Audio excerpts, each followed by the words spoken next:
दोस्तों आज हम एक्सप्लेन करने वाले हैं सेक्टर 36 मूवी को, जो कि नेटफ्लिक्स में आया है और मैं दावे के साथ बोल सकता हूँ ऐसा मूवी अपने पहले देखा नहीं होगा। आपको थ्रिल पूरे मूवी के एक्सप्लेनेशन में फील होगा। तो हम लोग ज्यादा टाइम वेस्ट नहीं करेंगे, एक्सप्लेनेशन को चलिए शुरू करते हैं। मूवी के शुरुआत में हम प्रेम को देखते हैं, जो कि सब बनेगा करोड़पति करके एक टीवी शो देख रहा होता है। प्रेम एक बड़े से बंगलो के एक सोफे पे बैठ के ये शो देख रहा होता है और उसने एक बहुत महंगा ग्राउंड भी पहना हुआ है। और इसी के साथ हम देखते हैं कि एक कंटेस्टेंट गलत जवाब देता है। प्रेम उसको एक गाली दे के बोलता है ऑप्शन 4 होगा ये दिमाग से बहुत ही तेज होता है। तभी हम देखते हैं कि उसकी पत्नी कॉल करती है। उसके पास एक छोटा मोबाइल फोन होता है, वो अपने गांव में कॉल करता है और देहाती लैंग्वेज में बात करता है। और तभी उसके हाथ में एक शराब का गिलास होता है और कुछ मीट वो खा रहा था जिसके बड़े बड़े हड्डियां होते हैं। उसको वो बेसिन में रख के साफ कर रहा होता है और अपने पत्नी से प्यार भरी बातें कर रहा होता है और ये बोलता है पैसे मैंने भिजवा दिए, तुमको मिल जाएगा। और ये भी बोलता है तो चिंता मत कर, मैं कुछ दिनों बाद गाँव आ जाऊंगा, फिर से एक बच्चा करेंगे। तभी वो बोलता है मुझे कुछ टाइम दे, मुझे एक काम याद आ गया, तुझे मैं बाद में कॉल करता हूँ। फिर हम देखते हैं कि प्रेम अपने रेडियो में एक गाना चलाता है, दिल महका रे महका इस रात। ये गाना चलाने के बाद वह शराब के नशे में थोड़ा झूमता है। झूमने के बाद वो छत पे जाता है। छत पे एक छोटा सा टॉयलेट होता है,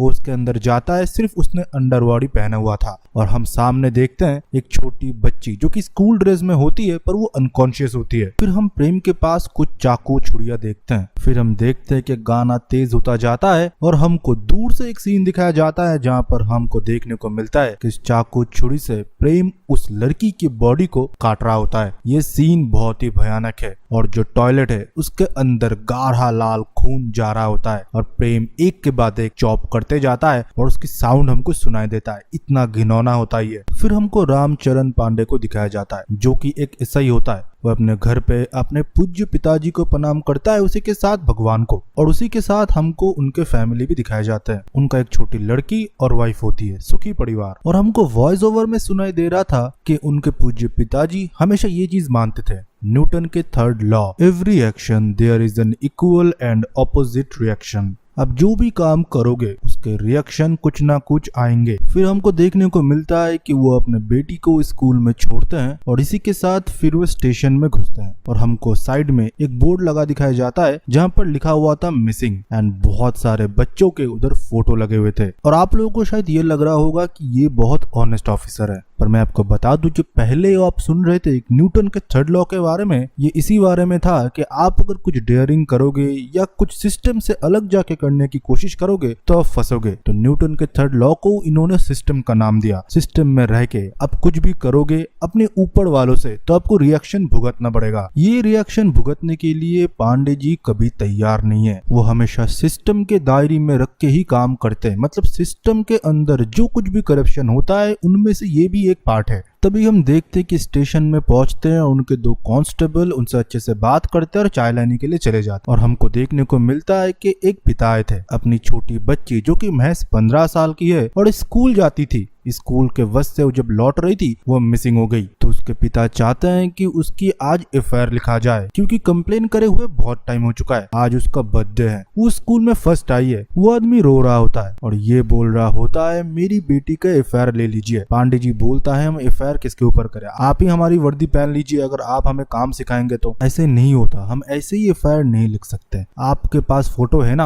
आप स्टेशन में चिपका के चले जाइए, हम बाहर जाके भी चिपका देंगे, ढूंढने की कोशिश कर रहे हैं, पर अब ऐसा मत करिए। और आपको पता है हमारे ऊपर कितना प्रेशर है। राजीव कैंप से आज तक तो ये बच्ची पहली बार लापता नहीं हुई है, इससे पहले बहुत हुआ है। आपको पता है ऐसा होता है, आपकी बच्चे मिल जाएंगी, हम लोग ढूंढ रहे हैं। और इसी के साथ उनको थोड़ा पैसा देता है बच्चे की बर्थडे सेलिब्रेट करने के लिए, पता नहीं पैसा इसने क्यों दिया। फिर हमको राजीव चौक का क्षेत्र दिखाया जाता है जहाँ पर हम कुछ बच्चों को देखते हैं जो कि क्रिकेट खेल रहे होते हैं और एक बॉल नाले में जाके गिर जाता है। ये राजीव चौक क्षेत्र जो है ये माइग्रेंट वर्कर एंड रिफ्यूजी के लिए, वो लोग इधर रहते हैं, इसलिए ना इधर कुछ साफ सफाई होता है ना कुछ। इसके बाद वाला क्षेत्र है सेक्टर 36 जो कि बहुत ही पॉश एरिया है। उनके बिल्डिंग से कचरे राजीव चौक के पीछे ही फेंका जाता है। तभी हम देखते हैं अली जो बच्चा बॉल लाने के लिए गया था, उसको बॉल के साथ उधर एक इंसानी हाथ मिलता है। फिर हम देखते हैं कि उधर पुलिस आते हैं। पुलिस आने के बाद 2 कांस्टेबल जो थे वो लोग एक दूसरे के साथ बात कर रहे होते हैं कि एक लंगूर का हाथ है, एक बोल रहा था ये एक बंदर का हाथ है, और दोनों एक दूसरे के साथ डिबेट कर रहे थे। पर पांडे को सब कुछ पता था कि ये एक इंसानी हाथ है, पर चीजों को कैसे वो हैंडल करता है आप लोग देखिए। वो बोल रहा था कि तुमने एक अच्छा काम किया है, पुलिस की मदद तुमने किया है, और उसको जेब से 100 की एक हरी पत्ती निकाल के हाथ में दे देता है और बोलता है कि सारे लोग इसके लिए तालियां मारो, और सारे लोग तालियां भी मारते हैं और इसी के साथ केस रफा दफा हो जाता है। मतलब इसको बंदर की या लंगूर की हाथ बोल के ये लोग चला देंगे। फिर हमको ऊपर एक बिल्डिंग दिखाया जाता है जिसका एक कांच टूटा हुआ होता है। पांडे उधर देखता है और लगता है कोई तो उधर बैठा हुआ है। उधर और कोई नहीं, उधर प्रेम बैठा हुआ होता है। वो ऊपर से होता हुआ सारा तमाशा देख रहा होता है। फिर एक कांस्टेबल बताता है कि ये बस्ती साफ का घर है जो कि एक बड़े बिजनेसमैन है। असलियत में प्रेम उन्हीं के घर में काम किया करता है। जब वो बिजनेस ट्रिप में होते हैं या घर में नहीं होते, वो उन्हीं के कपड़े पहन के काउच पे बैठ के टीवी वगैरह दिखा करता है। ये बहुत शातिर है। फिर हमको उसी दिन रात को दिखाया जाता है अली करके जो लड़का होता है जिसने बॉल उठाया था और पांडे ने शाबाशी दिया था, उसके पापा लेट से घर आते हैं और अंडा लाना वो भूल गए थे, इसीलिए अपने बच्चे को पैसा दे के बोलते हैं कि तू जाके अंडा ले आ। बस्ती का एरिया था, रात का टाइम था। वो बच्चा बस्ती के पीछे का रास्ता पकड़ता है शॉर्टकट लेने के लिए। वो थोड़ी दूर जाता है, तभी हम देखते हैं कि उसे कोई पुकारता है, और वो और कोई नहीं, हम देखते हैं कि नीचे बैठा हुआ एक चद्दर ओढ़े प्रेम था। वो बच्चे को 2 चॉकलेट की लालच देता है और बच्चे जब सामने आते हैं और चॉकलेट उठा लेता है, वो बच्चे को किडनैप कर लेता है। फिर वो बच्चे को बस्ती साहब के घर ले जाते हैं और हम देखते हैं कि उसने फिर से एक अंडरवेयर पहन के रखा हुआ था और अली को उसने बात दिया था। अली बोलते हैं कि मेरे पापा तुम्हें गोली मार देंगे, उनके पास गन भी है। तभी प्रेम मुस्कुराता है और बोलता है, बेटा ये बड़े बड़े पिक्चरों में होता है, असलियत में ऐसा नहीं होता। तुम हो कौन, तुम्हारी पहचान क्या है? तुम असलियत में गार्ड के लड़के हो जो कि एक रिफ्यूजी इलाके में रहते हैं। तुम जैसे अली कितनी भी गायब हो जाए किसी को कोई भी फर्क नहीं पड़ता। अगर तुम किसी बड़े अफसर के बेटे होते तो मुझे फर्क पड़ता। तुम जैसे लोग तो आए दिन गायब होते रहते हैं। तुम लोग बने ही हो गायब होने के लिए। तुम क्या सोच रहे हो तुम्हारे पापा मुझे ढूंढ लेंगे? वो 2 दिन रोएंगे, 5 दिन रोएंगे, फिर वो तुम्हारे माँ के ऊपर चढ़ेंगे, फिर से एक नया अली पैदा होगा। वो धीरे धीरे सब कुछ भूल जाएंगे और जो अली 2 पैदा हुआ ना, वो जब बड़ा होगा वो और बच्चे पैदा करेगा। सिर्फ तुम्हारी एक फोटो दीवार पे टनी रही होगी और कुछ दिनों बाद वो अटैच से टेबल से इधर उधर से गायब हो जाएगा। तुम बिल्कुल गायब हो जाओगे, मतलब तुम थे ही नहीं कभी इस दुनिया पे। इतना है तुम्हारा वैल्यू। और बातें करते करते उसका रस्सी खोल देता है। बोलता है, इससे पहले अली तुम्हारा बहुत काम है, मैं तुमको अच्छे से प्यार करूंगा। और वो बच्चा जब छटपटाता है उसको दीवार पे दे मारता है और वो बच्चा बेहोश हो जाता है। फिर हमको दिखाया जाता है चंबा 1983, जहाँ पर हम एक छोटे बच्चे को डरे सहमे कोने में बैठे रहते हुए देखते हैं। उसका मामा आता है और उसे खाना खिलाने की कोशिश करता है। वो बच्चा उसके मामा को देख के ही पसीना पसीना हो रहा था। वो बहुत ही डर रहा होता है, पर उसका मामा मानो उसे गलत तरीके से छू रहा होता है और ये बोलता है, कल तेरे लिए मैं मटन बना दूंगा, तू चिंता मत कर। उस बच्चे की मामा का एक मटन शॉप होता है और ये बच्चा भी इस दुकान पे काम कर रहा होता है। मटन बेचने के बाद जब दुकान का शटर बंद होता है, उसका मामा बोलता है, अब तुम मुझे खुश कर, और उसको मॉलेस्ट करने की कोशिश करता है। पर वो बच्चा एक चाकू उठा के उसके मामा को बहुत बुरी तरीके से मार डालता है। फिर हम रात को देखते हैं जब प्रेम खाना बना रहा होता है, तब छोटा लाला का एक फोन आता है। ये कंपाउंडर होता है। प्रेम फ्रिज से कुछ तो निकाल के उसको देता है और उसे बोलता है कि इसे बेच के अच्छा पैसा आएगा। तब वो कंपाउंडर बोलता है, इतने पैसे का तू क्या करेगा? वो तब बोलता है कि बाकी अमीर लोग जो करते हैं, वो पैसे से मैं मेरे बेटी को अच्छे स्कूल में भर्ती कराऊंगा, बड़े बड़े बंगले बनाऊंगा, मेरी बीवी के साथ मैं हनीमून मनवाऊंगा। पैसा ही भगवान होता है भाई, तू भी तो ये सब कुछ पैसा के लिए ही कर रहा है। फिर उधर से कंपाउंडर चला जाता है। फिर हमको छत वाला टॉयलेट देखने को मिलता है जहाँ पर खून बून जितना भी पड़ा हुआ होता है वो प्रेम साफ करता है और बॉडी पार्ट्स को काटने के बाद वो छोटे छोटे थैली में भरता है और गटर में डाल देता है। फिर हमको कर्नल हरियाणा दिखाया जाता है जहाँ पर हम बस्सी साहब को देखते हैं जो कि वही बिजनेसमैन है जिसके बंगलों में प्रेम नौकर बन के काम कर रहा है। बस्सी साहब को देखते हैं जो कि अपनी ग्रैंड डॉटर के साथ मॉलेस्टेशन करने की कोशिश कर रहा है। वो छोटी बच्ची बोले जा रही होती है कि मेरे कपड़े मत उतारो। तभी हम देखते हैं उसकी वाइफ आ जाते हैं और बस्सी उसे बोलते हैं कि ये तैयार ही नहीं हो रहे, इसके माँ बाप कितने बिजी है। तब वो बोलती है कि मैं तैयार कराता हूँ, दादू को ज्यादा परेशान मत करो, वो तो तुम्हें कपड़े ही पहना रहे थे। फिर हम देखते हैं वो नीचे आते हैं और पूरे फैमिली के साथ उस बच्चे की बर्थडे सेलिब्रेट करते हैं, मानो उसने कुछ किया ही नहीं है, वो ऐसे प्रिटेंड कर रहा था। तभी उसे कॉल आता है। कॉल पे बात करते करते वो एक लड़की को देखता है। लड़की को देखने के बाद मानो उसके अंदर हवस जग उठता है। वो किसी को तो फोन में बोल रहा होता है झुमकी को कल शाम के लिए रेडी रखना, मैं पहुंचता हूँ। दूसरी जगह हम झुमकी को देखते हैं जो कि दुर्गोत्सव में जाने के लिए साड़ी वगैरह पहन रही होती है और अपनी मम्मी पापा को दिखा रही होती है। फिर पूरे परिवार के साथ वो पूजा पंडाल में जाते हैं और एक साथ दुर्गा पूजा को सेलिब्रेट करते हैं। तभी हम देखते हैं कि झुमकी के पास किसी का कॉल आता है। वो पूजा पंडाल से बाहर आती है और फोन में बात करने के लिए लग जाती है। और दूसरी जगह हम दशहरा के फंक्शन को देखते हैं जहाँ पर पांडे और उनकी मंडली मतलब 2 कांस्टेबल लोग भी रामलीला करने के लिए अच्छे से सज धज के आए थे। वो लोग भी प्रोग्राम कर रहे थे और इस फंक्शन में पांडे की वाइफ और बेटी भी आई हुई होती है। फिर हम देखते हैं कि एक प्रोग्राम खत्म होने के बाद जब वो लोग टचअप वगैरह करने के लिए टेंट में गए होते हैं तभी हम देखते हैं कि झुमकी के पिताजी आते हैं पांडे के पास और बोलते हैं कि कितने टाइम से मैंने कंप्लेन लिखा के रखे हैं, अब आपको एफआईआर करना पड़ेगा।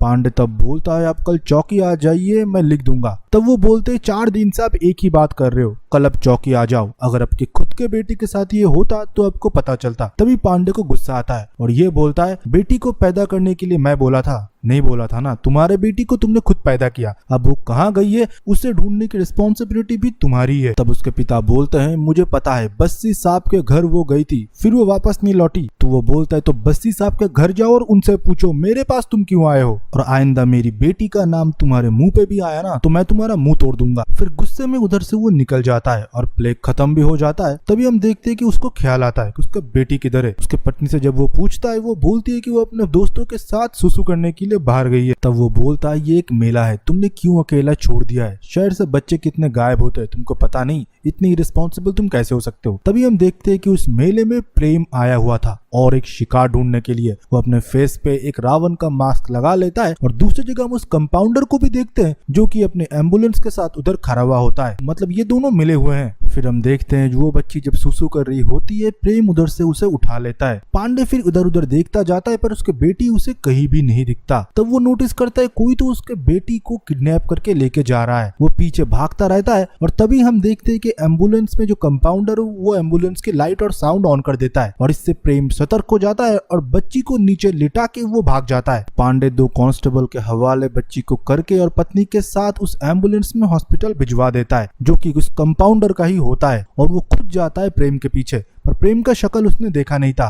वो भागता जाता है पर प्रेम को वो पकड़ नहीं पाता। नीचे फिर वो थकार के गिर जाता है और प्रेम उधर से भाग के चला जाता है और बस्सी सर के घर में जाके वो दरवाजे को ताला लगा देता है और कुछ तो कैसेट्स वगैरह वो एक बैग में डाल के किसी को फोन करता है कि ये अपने घर में रखवा रहा हूँ, ये मत पूछना कि अंदर क्या है। और दूसरी जगह हम देखते हैं कि पांडे जब थकार के बैठा हुआ होता है वो साइड में वही मिसिंग बच्चों का पोस्टर लगा हुआ था। तब उसे मानो अंदर से कुछ फील हो रहा था। फिर उधर से वो हॉस्पिटल जाता है और अपनी बच्ची को देखता है। तभी उसके पत्नी मानो उसके पुलिस होने पे एक कलंक है ये करके उसे धिक्कारता है और ये बोलता है तुम दूसरों के बच्चे को कैसे ढूंढोगे जब तुम खुद के बच्चे को नहीं बचा पा रहे हो, मुझे चाहिए उसका कातिल, उसने गुड़िया को हाथ कैसे लगाया। और पांडे मानो तब खुद के नजर में बहुत गिर चुका था। जब अपनी बच्ची पे बात आई तब उसका जमीन नहीं मान रहा था, उसे अभी वो किलर चाहिए था किसी भी हालत में। फिर हमको दूसरे दिन देखने को मिलता है, हम देखते हैं कि एक माँ फोन में बात कर रही होती है और ये बहुत बड़े खानदान की होती है और एक नौकर उसी के बच्चे को दूध पिला रही होती है पर वो बच्चा पी नहीं रहा था। उसकी माँ तब बोलती है ये कोई गाड़ी नहीं है कि तुम पेट्रोल डाले जा रहे हो, इसको अच्छे से पिलाओ। तभी हम देखते हैं कि स्कूल गाड़ी आ जाता है और माँ को सिया करके बच्चा गाड़ी की तरफ बढ़ी रहा होता है तो 2 बाइक वाला आते हैं और इस बच्चे को किडनैप करके लेके चले जाते हैं।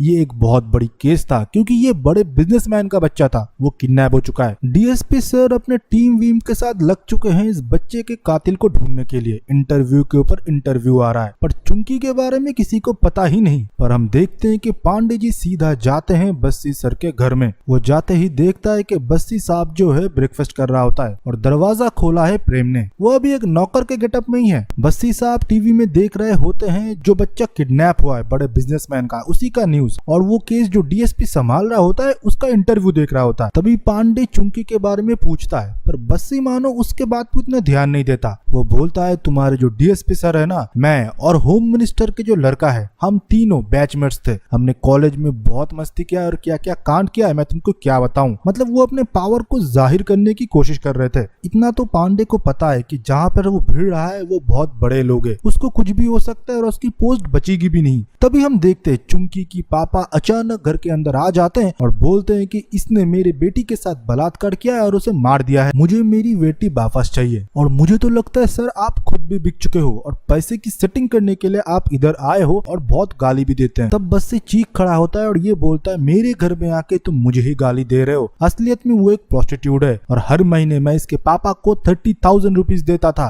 पर उस दिन वो आई नहीं, इससे ज्यादा मैं कुछ भी नहीं बता सकता। तभी पांडे भी मानो हैरान हो जाता है कि उसके बाप ही उसका दलाल था। तब उसका बाप एडमिट करता है कि वो अपने बेटी को यूज करता था, मतलब बेचता था पैसों के लिए। पांडे फिर उसे एक के बाद एक थप्पड़ मारता है और ये बोलता है बाप का मतलब भी तुझे पता है, तेरी बेटी मर चुकी है या कहाँ पर है, मैं उसको ढूंढ के लाऊंगा, पर तू इस घर के इर्द गिर्द मुझे दिखना मत, नहीं तो मैं तेरे बारे में पहले एफआईआर करूंगा। फिर हम देखते हैं बस से डीएसपी को कॉल कर देता है और पांडे के बारे में बता देता है। फिर ऑफिस में जाने के बाद पांडे को फटकार लगता है, जहाँ पर डीएसपी बोल देता है इस बड़े केस में मेरी मदद करो तो तुम्हारी प्रमोशन भी होगा, कुछ ना कुछ तुम जरूर बनोगे, बट तुम अगर इस चुमकी इस प्रोस्टिट्यूट के बारे में खोजबीन करोगे वो भी बस्सी के साथ, तो तुम्हारे करियर में मुश्किल आएंगे। और तुम तो इससे पहले बहुत अच्छे पुलिस ऑफिसर हुआ करते थे। आप लोग समझे नहीं, अच्छे का मतलब ये होता है कि करप्टेड सिस्टम में रह के काम करने वाला। पर पांडे रुकता नहीं है। चुमकी के बाप से उसे पता चलता है कि एक रिक्शा ड्राइवर होता है जो कि चुमकी को बस्सी के घर तक हमेशा छोड़ के आता था, उसी को पुलिस स्टेशन में बिठा के रखा था और उसी के पास से चुमकी का फोन मिला था। और उसको इंट्रोगेशन करने के बाद पता चलता है कि प्रेम ने उसे वो फोन दिया था और ये बोला था इस फोन को नाले में फेंक देना, पर है तो ये रिक्शा ड्राइवर ना, उसे फोन की कीमत पता थी तो और वो फोन खुद के पास रख दिया। तभी पांडे का पूरा शक जाता है प्रेम के ऊपर, क्योंकि रिक्शा ड्राइवर जब लेने के लिए गया था वो सिर्फ ये बोलता है कि चुमकी इधर से चली गई, तुम किसी कोई अगर पूछे तो बोल देना कि उसे स्टेशन तुमने उतार दिया और ये फोन तुम फेंक देना। तो सारा शक बैठता है प्रेम के ऊपर और ये पूरा कहानी जाके वो डीएसपी को सुनाता है। डीएसपी सब कुछ सुनता है और ये बोलता है फिर से तुम बस्सी का नाम इसमें लाने की कोशिश कर रहा हूँ, पहले नौकर हाथ आएगा फिर मालिक हाथ आएगा। तभी वो एक एसआई को बुलाता है और बोलता है कि इसका सस्पेंशन टाइप करो और सिग्नेचर भी ले लो, कुछ दिन के लिए मैं तुमको सस्पेंड कर रहा हूँ, दिमाग में कुछ दिनों तक जोर दो और अच्छे से सोचो तुम्हारे लिए फायदेमंद क्या है, सिस्टम के साथ काम करना या सिस्टम के खिलाफ काम करना। सस्पेंशन होने के बाद वो नजर रखना शुरू करता है प्रेम के ऊपर। वो देखता है कि प्रेम उस कंपाउंडर के साथ घुलता मिलता है, फिर वो कंपाउंडर को थोड़ा थोड़ा फॉलो करता है। आज हम देखते हैं कि वो और उसका एक कांस्टेबल ऊपर बैठ के दारू पी रहे होते हैं। वो बोलता है सर आपका सस्पेंशन हटने वाला है, नया डीएसपी आएगा और उनका तो अलग जगह पोस्टिंग हो गया। तब वो बोलते हैं नहीं, उन्होंने वो रिच बिजनेसमैन का केस सॉल्व कर लिया ना, इसलिए उनका प्रमोशन हो गया। तभी वो कांस्टेबल पाठक बोलता है सर आप भी तो अच्छे से ही काम कर रहे थे, तो क्या हो गया आपको। तब वो बोलते हैं मैंने अच्छे से काम नहीं किया अभी तक, मैं अब करूंगा, तुझे पता है ना कि हमारे बच्चे के साथ क्या हुआ।